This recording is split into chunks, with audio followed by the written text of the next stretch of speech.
Hey everyone, it's Ben. Today I've got something really special for you. I'm going to share an episode from a podcast I think you're really going to enjoy. It's called Heavyweight, and it's hosted by Jonathan Goldstein. Heavyweight is all about creating space for difficult conversations. Jonathan sits down with people to revisit a defining regret, a lost connection, or an unsolved mystery from their life, and he tries to help them make it right. Like we do in The Secret Room, Heavyweight documents the many facets of the human experience, exploring real stories from real people who reveal life lessons. The stories are funny, they're heart-wrenching, and they're healing, and they often make you laugh and cry in the very same breath. I am a huge Heavyweight fan, and a huge fan of its host, Jonathan Goldstein. Jonathan worked on another little show you might have heard of called This American Life, and in my opinion, he's among the best podcasters out there in the storytelling space, and I am just thrilled to be able to collaborate with him. The story I'm about to share is from someone who was struggling with how he should tell it, or even if he should tell it. A young man, referred to as just X, was only 14 years old when he took his father's shotgun, skipped school, and robbed a bank for $40,000. And now, 33 years later, he wants to apologize to the people that he hurt that day. So here's the episode. I hope you enjoyed as much as I did. And if you do, you can find Heavyweight wherever you get your podcasts. New episodes release on Thursdays. Thank you for listening. And now, I'm happy to present Heavyweight.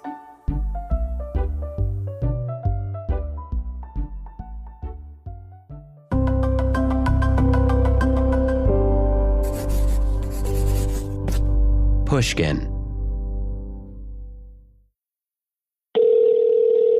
How's it going? Dr. Jackie Cohen? Yeah. How about this? Jackie Cohen, Dr. Jackie Cohen. So now that I am officially in my late 50s, what do you think I could do to start improving my health? Yeah, you can build up that little noodle body of yours. Get some meatballs on the spaghetti.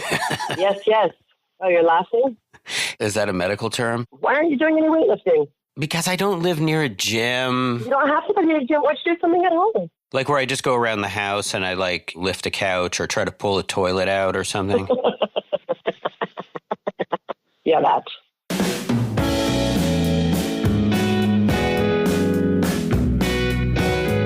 From Pushkin Industries, I'm Jonathan Goldstein, and this is Heavyweight. Today's episode, The Bank Robber. Right after the break.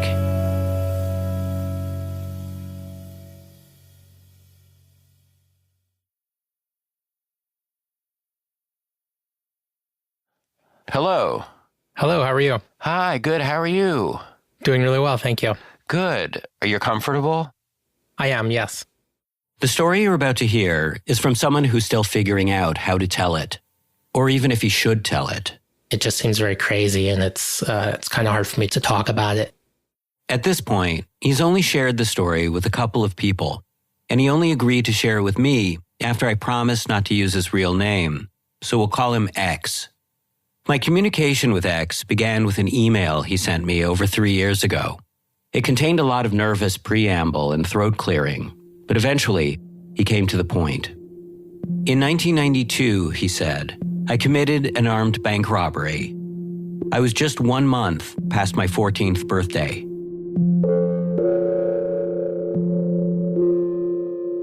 X begins his story by telling me about his family. He was raised on a dairy farm, the son of immigrant parents. He was one of 7 children, all brothers. X was right in the middle. Right in the middle, yeah. 3 older, 3 younger, yeah. X's home life wasn't an easy one. Well, you would call it abusive today. The belt or broomstick or whatever was handy was used as a corrective measure. My mom was a little more creative in the implements she would use, but it didn't hurt as much as when my dad did it. To illustrate, X tells me about the night he snuck out to the local junior high. He noticed an open window and broke in. The police caught him and brought him home, where his parents were waiting. They told me to remove all my clothing, so I did, minus my underwear. And then I just got the beating of my life with a belt, but I just remember it hitting me all over my body. I remember it hitting my penis. It was pretty brutal. X says there were other nights like that. I remember crying and lights are out, and my younger brother trying to say something to comfort me, and me saying something like, I hate them and I don't want to be here anymore. School offered no respite. X was small for his age and had a high voice. The bullies took notice. When they'd see me in the halls, they'd ask me questions, kind of vulgar, like, I heard you like giving head or something like that. And I didn't even know what that meant. Or I remember once they asked me, is it true you like to choke the chicken? And again, I was like, well, what? But I said, not really. And they really keyed in on that not really, because it was like, oh, so you kind of like it. My strategy with them was just curl up in a ball and hope that they'd leave me alone. And that, I think, made them want to pick on me more. Between school and his home life, it felt like there was no safe place to be. So X retreated into a fantasy world. He'd come home from a day of being bullied and lie in bed playing out scenes in which he was the powerful one, the one to be feared. As an example, one of these guys makes fun of me in class, and I get up and I push him down and beat him up like, a Steven Seagal movie or something. X found himself drawn to movies like that, about tough guys and outlaws, Young Guns, Point Break. A favorite was actually called Tough Guys. At around this time, he discovered a book titled The Encyclopedia of Crime in the school library. He'd spend lunchtime there, hiding from trouble and reading about criminals like Al Capone, Babyface Nelson, and Pretty Boy Floyd. No one bullied them. So I started to fantasize, daydream about robbing a bank.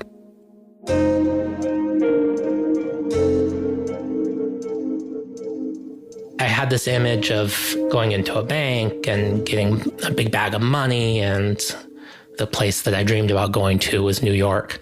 I thought of New York as being synonymous with the mafia, and I thought, well, maybe if I could go there, somehow I could ingratiate myself to someone in that family, and that would become my new family, as opposed to this family who doesn't seem to want me and who I can do nothing right for. It was all just a child's fantasy, until one day in class when X witnessed something that made him realize it might be time to act. A quiet, smaller kid said something to a bigger, tougher kid. The bigger kid pounced. He started kicking him, and including kicking him in the face. That really shook me. On my way home on the bus that day, I remember thinking, I got to get out of here. Like you felt like there was more of an imperative, like you were next? Yeah, because I saw myself as that powerless kid. And I even,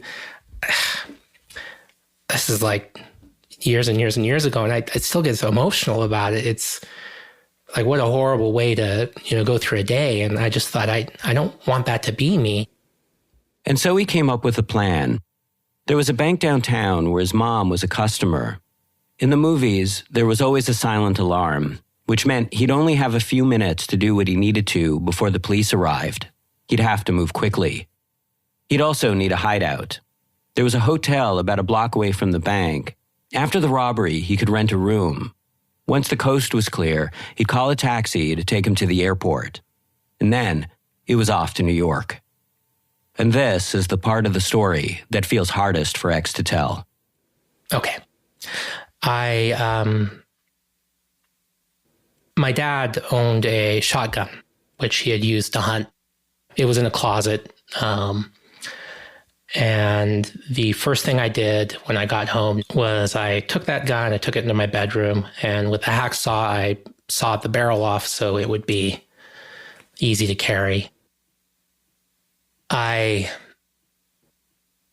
remember once the barrel came off and I had removed it, I thought, okay, I don't really know if I want to do this. I'm kind of terrified, but now I'm in. Like, I can't, I'm on this track now that I can't back up on. I have to go forward because I've now destroyed my dad's gun, and eventually that will come to light.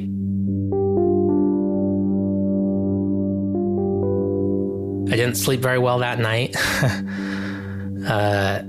I got up in the morning, after staring at the ceiling for what seemed like hours.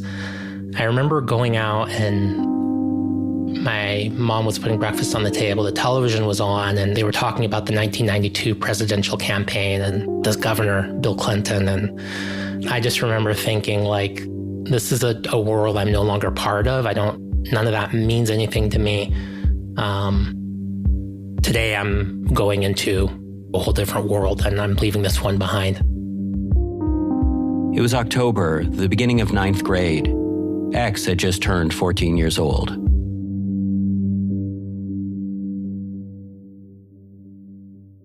X packed a suitcase with some clothes and books and a few favorite CDs.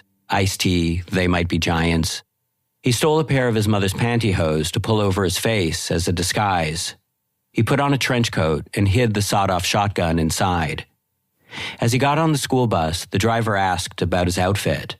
"It's for drama class," he said. When the bus arrived at school, he was the last to get off.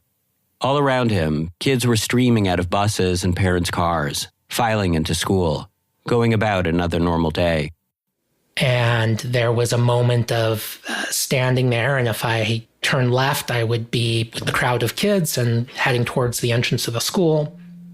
And if I turned right, I'd be off school grounds and walking towards where the bank was. Maybe it still wasn't too late to give up on his plan. Like, I could just go to school and life could just go back to what it was yesterday and the day before. But I turned the other way and I walked towards the bank. When X arrived, the bank was still closed. So at the back of the bank's parking lot, he waited behind some trees. And then, at 10:15, he took a deep breath. Okay, he thought. Here we go. And so I pulled stocking over my face and I ran through the parking lot and I entered the bank with the gun raised in the air. And I yelled something to the effect of, "Everybody get on the floor, this is a robbery."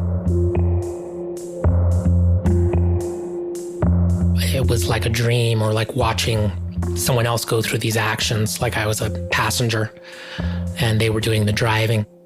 Yeah. I remember there was a guy, the first person who was standing in line, and he turned toward me and started laughing. I don't know if he thought it was a joke or he just couldn't believe that this little pipsqueak voice kid was holding up a bank or something. But that really made me mad. I felt like I was being laughed at. And so I pointed the gun at him and said, "This isn't a joke." And he got down. And I remember feeling kind of a surge of like, okay, this is power. Had you ever used a gun before? No, I was actually kind of scared of him. Like, I didn't load this gun because I was scared that I would get hurt or somebody would get hurt. I didn't want to hurt anybody. X knew that most of the money would be in the vault. He forced 2 bank tellers to bring him in there and told them to stuff stacks of bills into his bag. When the bag grew full, he picked it up and walked past all the customers still lying on the floor. Then, he exited out the front door and made his way to a dumpster where he threw away the shotgun. And I entered the hotel, just a teenager with a green and yellow sports bag of over $40,000. Unbelievably, the plan had worked. Now X just had to wait out the police who would be responding to the scene, and then he'd be off to New York. He marched up to the hotel clerk and asked for a room. And she kind of looked at me like, "What?" And she said, "I'm sorry, all of our rooms are rented by the month. This isn't like that kind of hotel where you can come and just get a room for a night." Daily versus monthly rates. The one thing movies hadn't prepared him for. X panicked. He couldn't just hang out in the lobby. A kid playing hooky would draw attention. So he headed out the hotel door. And right on the corner of the street is a police officer. X had 2 options. Walk away from the officer, which might look suspicious, or walk towards him. And so I decided to walk towards him and try to act as cool as I could. Just after passing the officer and crossing the street, he heard the policeman cry out, "Freeze." When X turned around, the cop's gun was pointed right at him.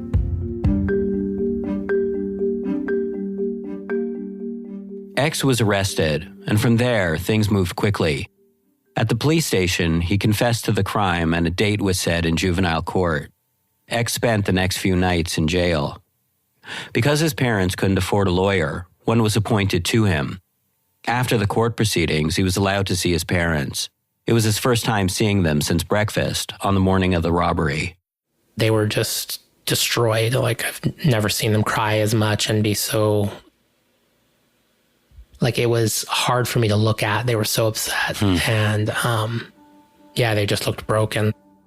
A few days later, X was sentenced to 12 years. I remember hearing that big, long number and thinking, okay, well, I guess they're not going to let me off because I was a kid. And I remember going back to my cell and crying because it was like, okay, this is really sinking in now. Like, I'm going to be here for a long time. X was sent to a youth facility where he was one of the youngest inmates. He spent a lot of time reading, mostly the classics, Dickens, Moby Dick, the Bible. He underwent an intensive treatment program of daily therapies and took his rehabilitation seriously. After 3 years, when his case came up for review, he was released at the age of 17.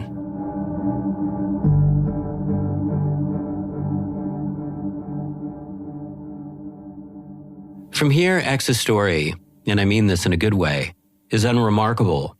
He went to college, he got married, and has had good jobs. I ended up at one point working in a bank, which... Wow. Yeah, kind of funny.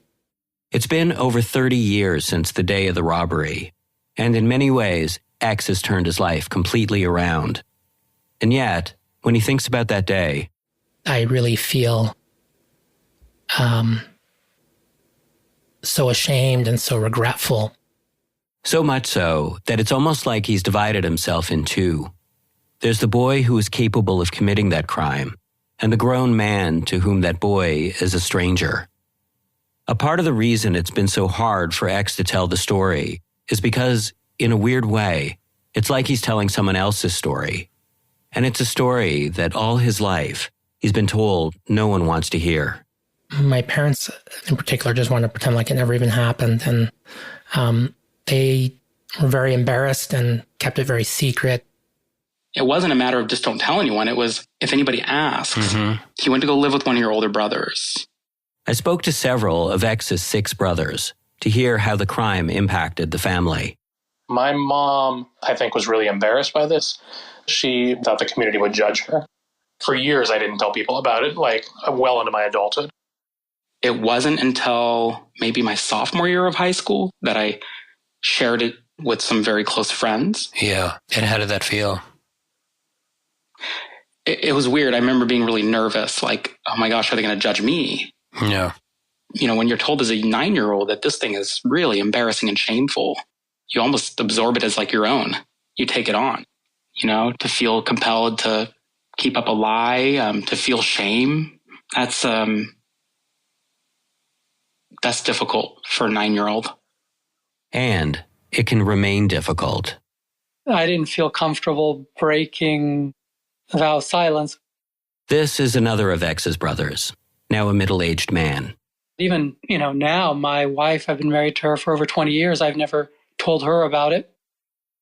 You've never told your wife about your brother? Yeah, that's right. Until even now? Yeah. Wow. Did you feel compelled to share it with her at any point? I could say, I don't know, over the last couple of decades, there's probably been 1 or 2 instances where I thought about mentioning it, but after this interview, I may tell her. I probably will, but it hasn't come up yet.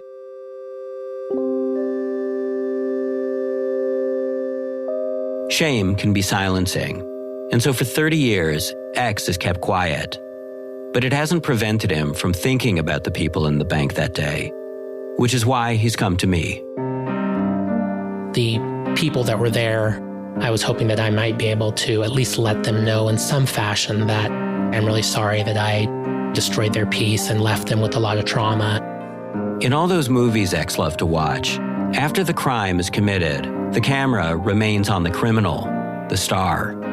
It never follows the customers, the employees. They're just extras.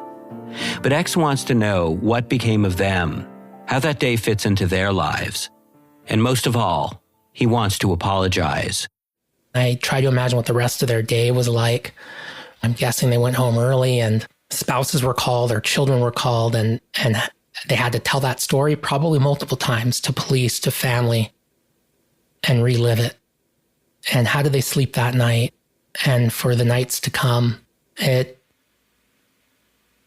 is just horrific to me. And I talked earlier about the student at the school who I saw get beat up. I empathized with the guy on the floor getting his face kicked.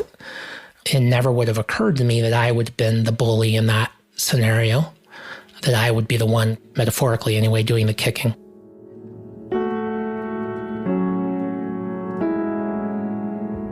After the break, the day of the robbery, from the perspective of the victims.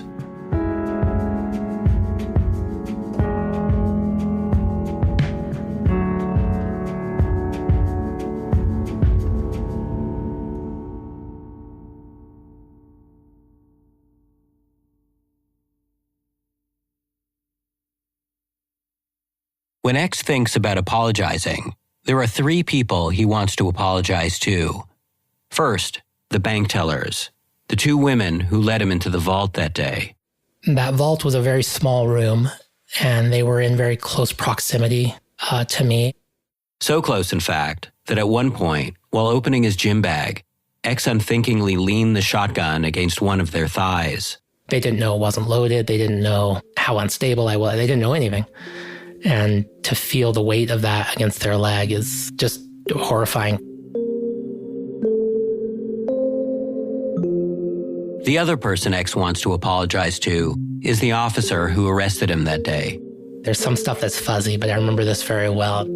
After the policeman yelled for him to drop the money, X reached into his back pocket where he had kept a few bills stashed for his cab to the airport. Not thinking how a police officer might perceive someone reaching behind their back and pulling something out.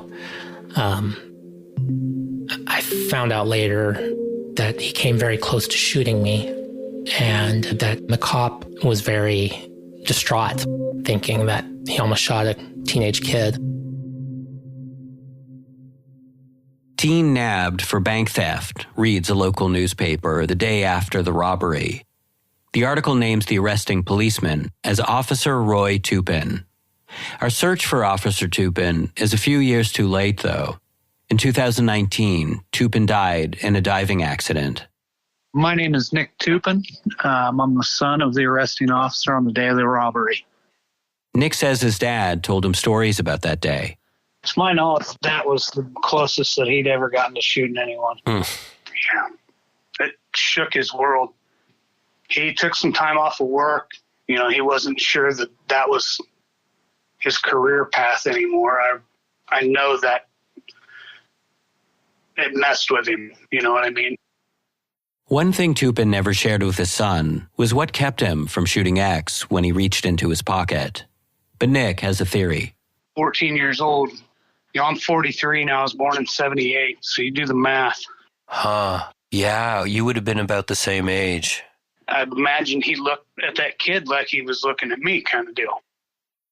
When I tell Nick about X's undertaking, how he's been hoping to make amends for that day, he offers this. I think Dad would have forgiven him a long time ago. Man, I really do. What makes you think that? As he got older, just some of the rhetoric that, you know, people make mistakes. And you just hope like hell that they don't have life-changing consequences, for what it's worth.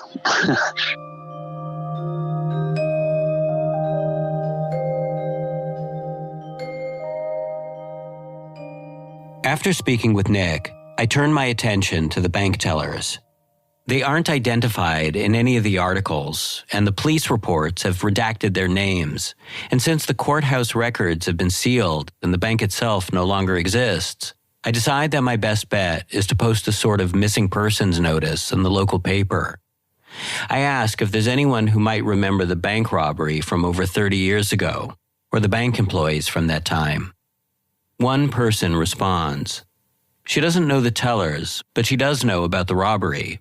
Even though my ad didn't mention X by name, she knew who it was immediately. I sat behind X in Spanish class, she says. And so, the day after the robbery, when a photo of X lying face down was published in the newspaper, she recognized him. Because her desk was behind his, she knew the back of his head well. He had a small bald spot, and the bullies teased him about it relentlessly. I emailed because I was thinking, if X wants to talk about why he did it, he probably would say he was bullied. I want to back him up. She says she can understand why X felt so desperate. She was a target of the same bullies. She too spent her lunches in the library, in her case reading science fiction and imagining a life in a different world. It makes me sad, she says. If he stuck around, maybe we would have been friends.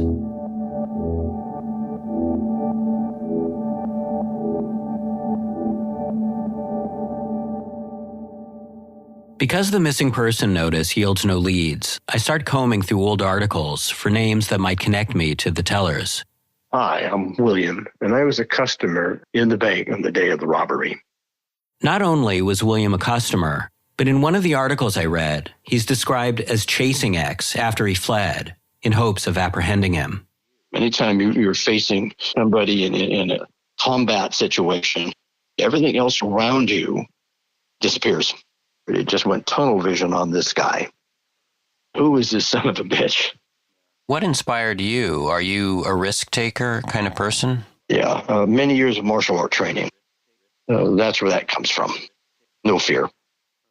Before I can ask William about the bank tellers, we're interrupted. But just 1 second. We're going to order something from a drive-in. William is talking to me from his car. He's with his wife. The two of us hadn't eaten. Oh, my. We've been in the doctor's office all day. So I'm going to interrupt you here. I'm going to place this order. Yeah, don't mind me. Where's that button? Okay. Hi, can I help you? Yes. This is a small order of nuggets. 4 or 6? Just 4. Quickly, I do the math. 4 divided by 2 is 2? 2 nuggets per spouse? For those of you unfamiliar with nugget apportioning or nuggenomics, eating 2 nuggets is like eating 2 grapes, 2 peanuts. It's like eating 2 nuggets. With my microphone muted to William, I process my feelings of judgmentalness to my producer, Stevie. Like, you're starving and you're like, oh my God, I haven't eaten all day. We'll share 4 nuggets. Anything else? Large Diet Coke. And Like a nugget's that big. Okay.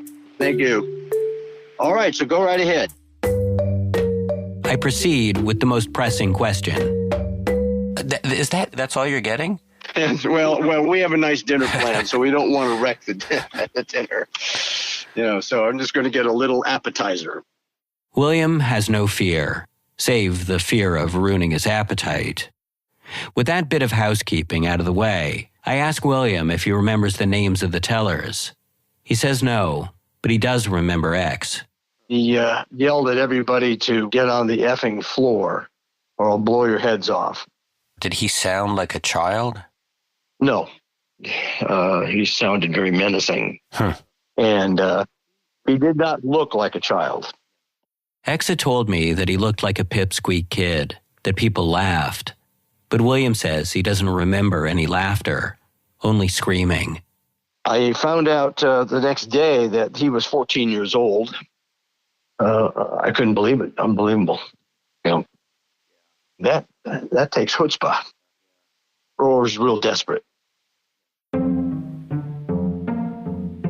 My name is Lugene. I was a former manager of the hotel. In the hope there might be someone who can connect me to the tellers, I spend my days speaking with anyone vaguely associated with the robbery. My name's Mary, and I represented in juvenile court. My name is George. I wrote for the newspaper. My name is Jane, and I used to be the librarian at high school. My name is Vale, and I was a police sergeant at the police department there. But no one can recall the tellers. Did you bank at that bank across the street? No, I did not. I wish I could help you, but I don't really remember. Did you know any of the people that worked there? No. Sorry, I can't help you. But then, after 2 months of phone calls, I call a restaurant across the street from where the bank used to be. The owner of the restaurant is now 84 years old. When I ask if she remembers anyone who worked at the bank back then, anyone she was friendly with, she gives me the names of two people, two tellers, Darlene and Judy.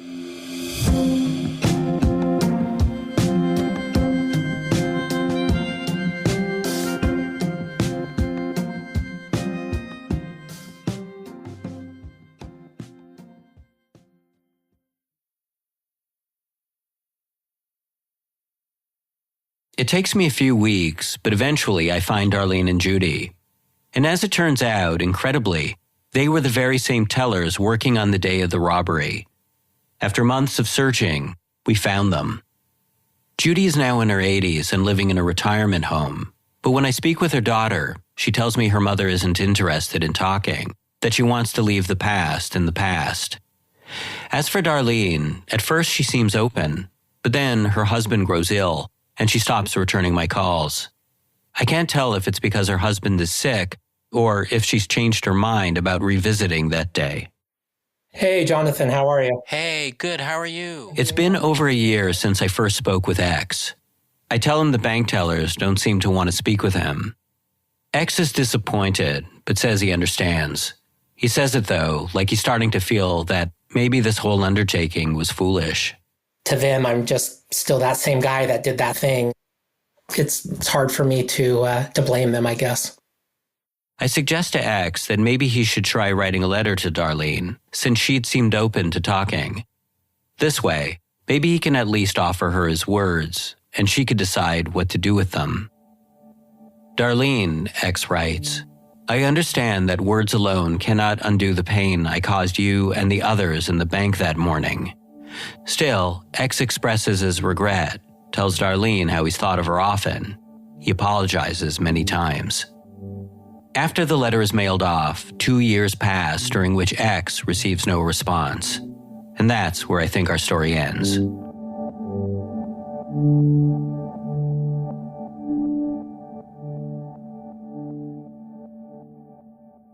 Hey, Jonathan. Hey, how are you? A lot has happened since we last spoke. Yeah, fill me in. But then, in May 2025, X reaches out.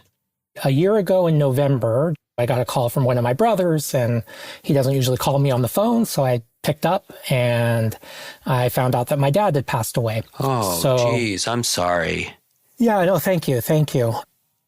X says it was while helping write his father's obituary and listening to his father be eulogized at the funeral, hearing the people who loved him speak about all he'd done in his life, that something happened.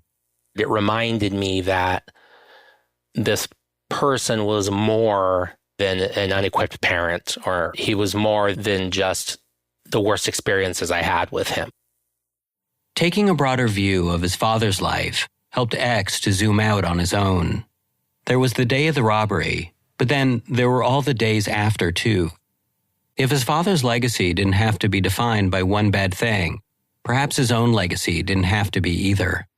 You know, when we initially started talking, my hope was that I would be able to speak to the people who were there, and that didn't work out. And it was hard for me, I think, because I almost felt like until they forgave me, I wasn't allowed to forgive myself.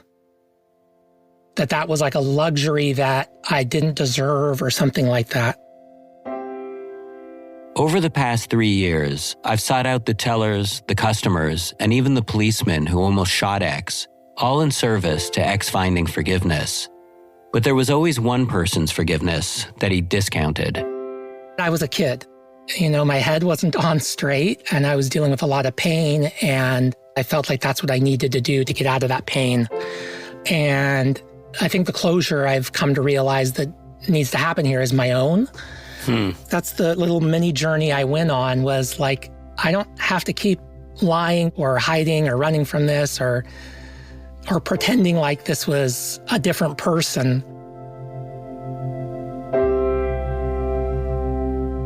When X first came to me, he was trying to figure out how to tell his story. But in everything from witness accounts to confessions, from Great Expectations to Moby Dick, stories begin by asserting who the person telling the story is. How can you tell your story if you can't even say your name? I'm going through the trouble of asking you not to call me by my name and worrying about people finding out. But it's me. It's my story. And I'm not proud of it, but I'm also not trying to run away from it. I've done it for long enough. That's really wonderful to hear you say that. And I don't think it's such a mini journey, Yeah. So do you think, all that being said, you think you're okay with just coming out and saying it?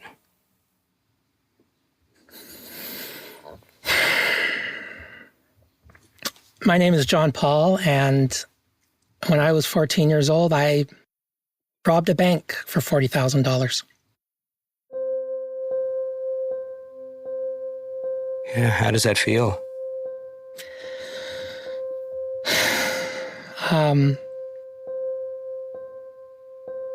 There's a lightness in it. I don't know that I've ever said those exact words.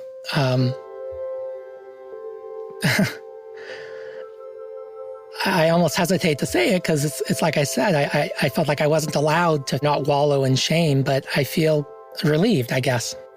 Yeah, it's really, John Paul, that's a very nice thing to hear. Thank you. Yeah, it's kind of surprising to me how I've just been saying words, right? I'm just talking. Mm-hmm. How could words make that much of a difference?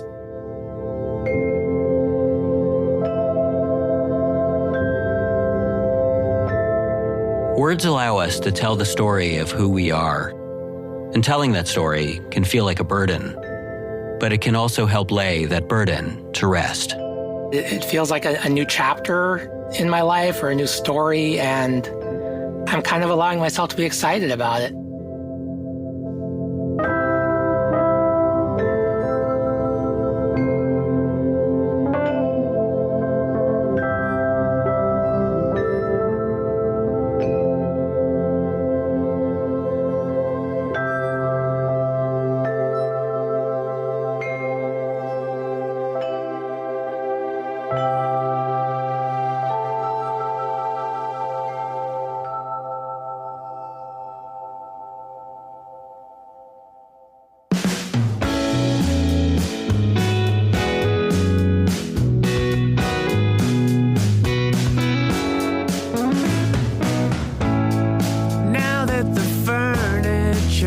Returning to its goodwill home. Now that the last month's rent is scheming with the damage deposit, take this moment to decide if we meant it, if we tried, or felt around for far too much from things that accidentally touched. This episode of Heavyweight was produced by supervising producer Stevie Lane and me, Jonathan Goldstein, along with Phoebe Flanagan. Our senior producer is Kalila Holt. Editorial guidance from Emily Condon. Special thanks to Sean Cole, Chris Neary, Ben Nadev-Haffrey, Lydia Jean Cott, Connie Williams, Catherine Reinhart, and especially Mohini Madgaukar. Emma Munger mixed the episode with original music by Christine Fellows, John K. Sampson, and Bobby Lord. Additional scoring by Blue Dot Sessions. Our theme song is by the Weaker Thans, courtesy of Epitaph Records. Follow us on Instagram at Heavyweight Podcast or email us at heavyweight@pushkin.fm. We'll be back with a brand new episode in 2 weeks.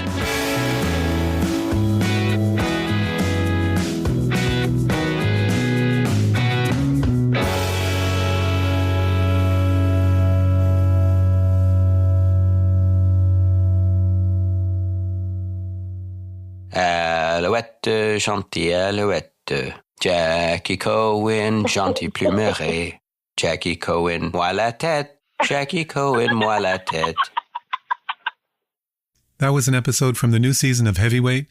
You can hear new episodes on Thursdays. Find Heavyweight wherever you get your podcasts. I'm Ben Ham, and I'll be back with a fresh Secret Room in just 1 week. See you then.